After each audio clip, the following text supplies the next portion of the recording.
जेव्हा मागे आपल्याला जे हाजरीसाठी कोर्टाने आदेश दिले होते, काही रिझन होते, अमरावतीमध्ये काही अर्जंट सब्जेक्ट होते, म्हणून आम्ही ॲप्लिकेशन टाकली होती की आम्ही आज नाही, उद्या जेव्हा नेक्स्ट डेट आम्हाला कोर्ट सांगन त्या दिवशी आम्ही नक्की दोघं जण हजर राहू.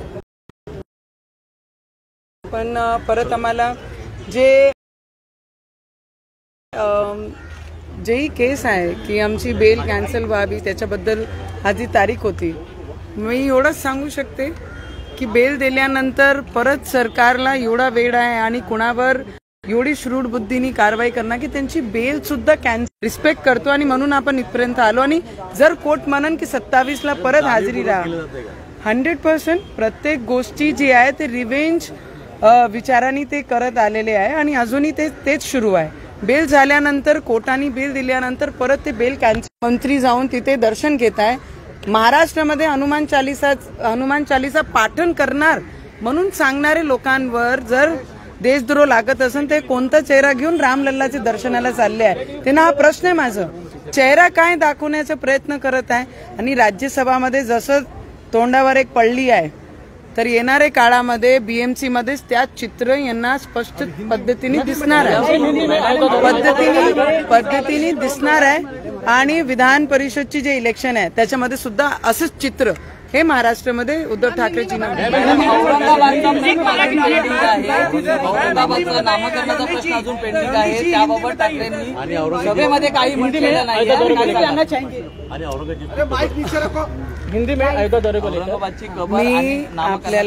मी एक गोष्टी सांगते, मोठ्याने सांगणार मी म्हटलं म्हणजे सगळं काही असं तर देवही बोलताना आम्ही पाहिलेलं नाहीये.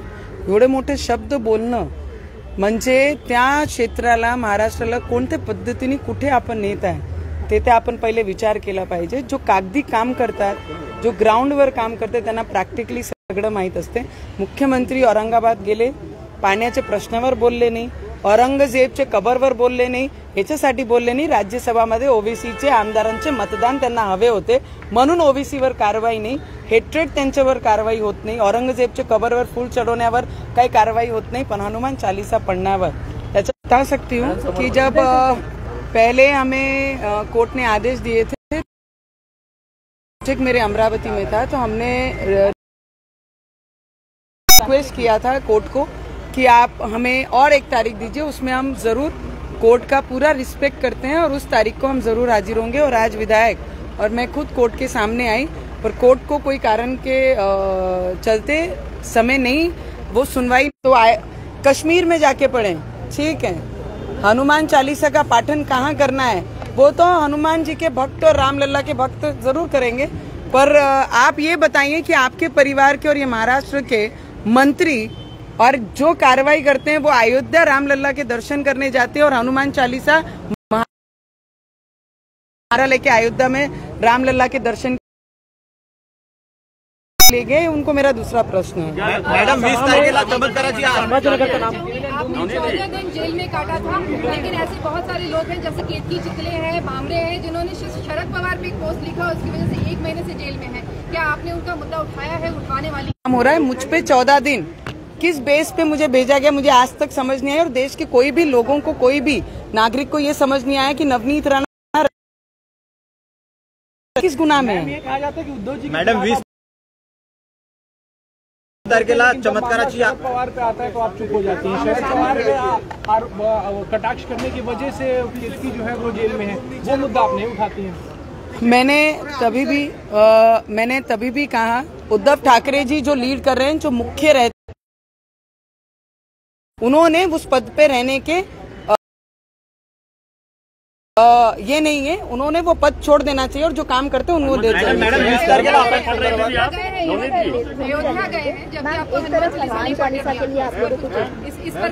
मैंने वही कहा है कि महाराष्ट्र में हनुमान चालीसा पढ़ने वाले, हनुमान जी का आप विरोध करते हैं, उनके हनुमान चालीसा पढ़ने के लिए कहा करके ऑफेंस दाखिल करते हैं तो आप कौन सा चेहरा लेके रामलल्ला के दर्शन जाओगे?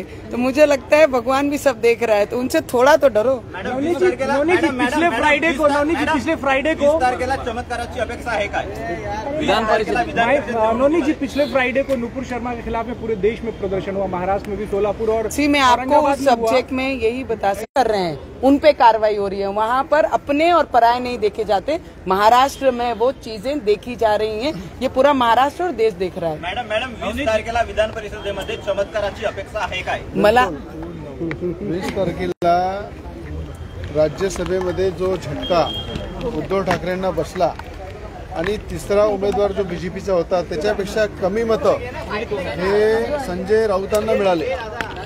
जवळपास 30% जास्त मतं आता विधान परिषदेमध्ये गुप्त मतदान आहे आणि या गुप्त मतदानामध्ये 30% जास्त शिवसेनेचे मतं हे गुप्त मतदान भाजपला करतील आणि मोठा झटका, हा मोठा राजकीय भूकंप विधान परिषदेच्या माध्यमातून राजकीय भूकंप हा महाराष्ट्रात होईल आणि उद्धव ठाकरेंना मोठा धक्का बसेल। राजभवनमध्ये काल झालेल्या कार्यक्रमात राज्यपाल म्हणतात मोदी है तो मुमकिन आहे। बिलकुल, राज्यपाल जे सांगतात की राज्यपाल म्हणून जेव्हा ते महाराष्ट्रामध्ये काम करतात त्यांना माहित आहे की राज्यामध्ये मुख्यमंत्री आहे किंवा नाही आहे, अशी परिस्थिती महाराष्ट्रामध्ये आहे। म्हणून मोदी है तो मुमकिन है हे राज्यपालांचं एकदम वाक्य बरोबर आहे।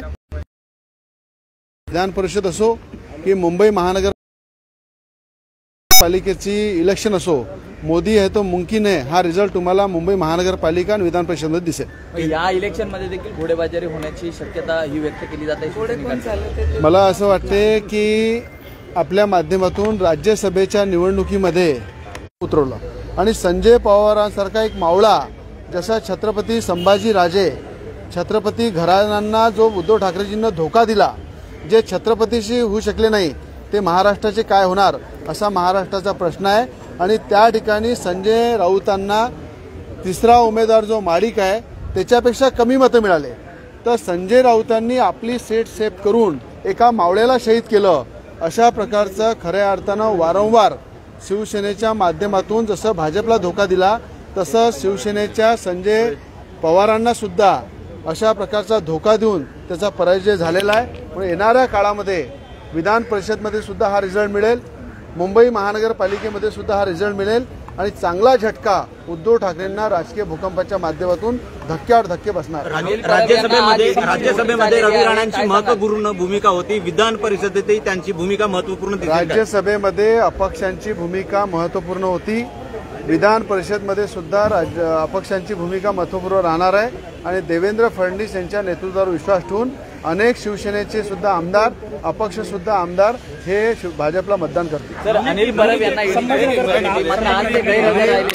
परबच्या संदर्भात सांगतो, अनिल परब यांच्या पापाचा घडा भरलेला आहे आणि अनिल परबला जे वारंवार ईडी चौकशीसाठी बोलवत आहे, मला विश्वास आहे बजरंग बलीवर आणि राम भगवंतावर की आज अनिल परबला नक्की अटक होणार आहे आणि संजय पांडे जे प्रिव्हिलेज कमिटी समोर मुंबईला दिल्लीला हजर होत आहे, तिथे सुद्धा एका महिला खासदारबरोबर ज्या पद्धतीनं 2 दिवस लॉकअप आणि 13 दिवस जे जेलमध्ये ठेवलं, त्या संदर्भात पार्लमेंट कमिटीने सिरियसली घेतलेलं आहे। त्या संदर्भात संजय पांडे दिल्लीला पोहोचलेले आहे, नक्की प्रिव्हिलेज कमिटीच्या माध्यमातून त्याच्यावर कारवाई होईल, अशा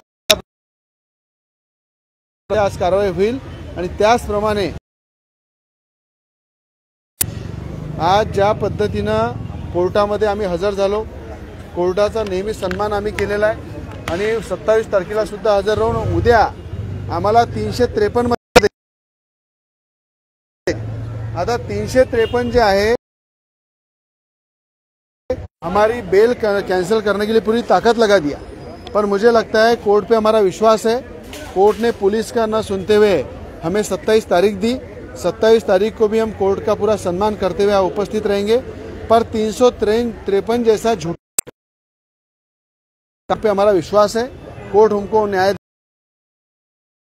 देगा। और आज ईडी के अंदर जो यहाँ पे अनिल परब जी को बुलाया हुआ है, मुझे लगता है अनिल परब का पाप का घड़ा भर चुका है। जो करप्शन किया है, जो भ्रष्टाचार किया है, आज हमको अयोध्या गए, उनको मेरी सलाह है कि जो हनुमान के नहीं हुए वो राम के क्या होंगे। ऐसी परिस्थिति महाराष्ट्र में है। हनुमान चालीसा पढ़ने वालों पे राजद्रोह दाखिल होता है, उन्हें जेल में डाला जाता है।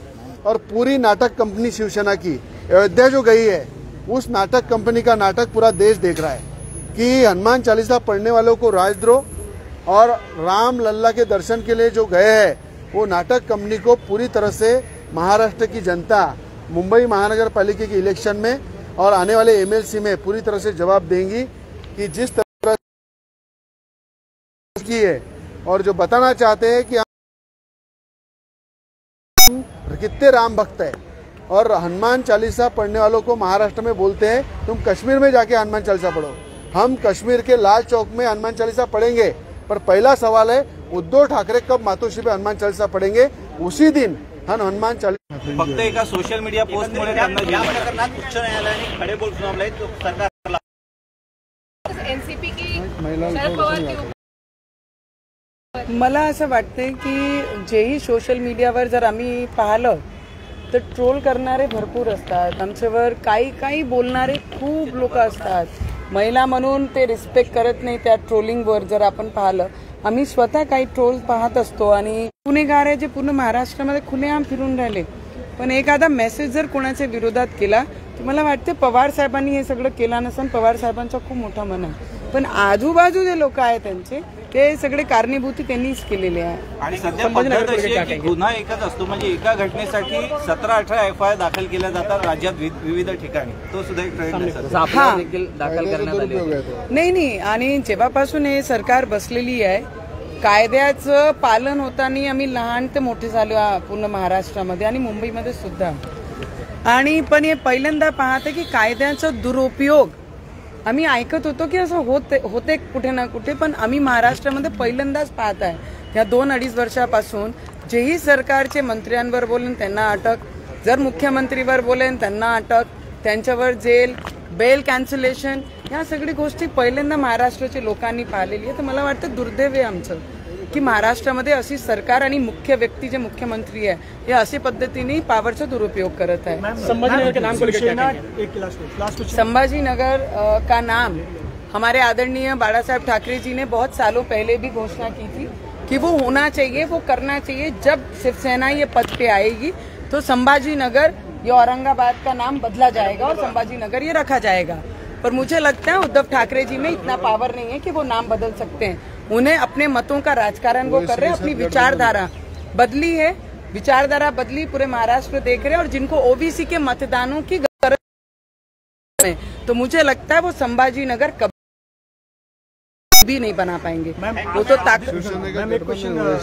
शिवसेना, टीएमसी और आम आदमी पार्टी एक मत से कह रहे हैं कि शरद पवार को राष्ट्रपति का उम्मीदवार बनाना चाहिए. सर मैं बताती हूँ, जो भी बोल रहे हैं in respect of Sharad Pawar sahab, वो उनकी विचारधारा अपने think the way they are opposing Hanuman Chalisa in Maharashtra and the way they have done it with us 124A sedition and all. I can just tell you the way they are presenting their face in Ayodhya. From here in Maharashtra they are opposing against for a darshan of Ram Lalla. I think whole India is seeing that. The way they wanted to use Ram in their elections, Ram Bhagwan in elections, people are going to answer them properly. They have given already in Rajya Sabha and they will get it in BMC and 100% in Vidhan Parishad. So we have to wait for forgot his line what Adaniya Bala Saheb Thackeray has done. Thank you. Thank you.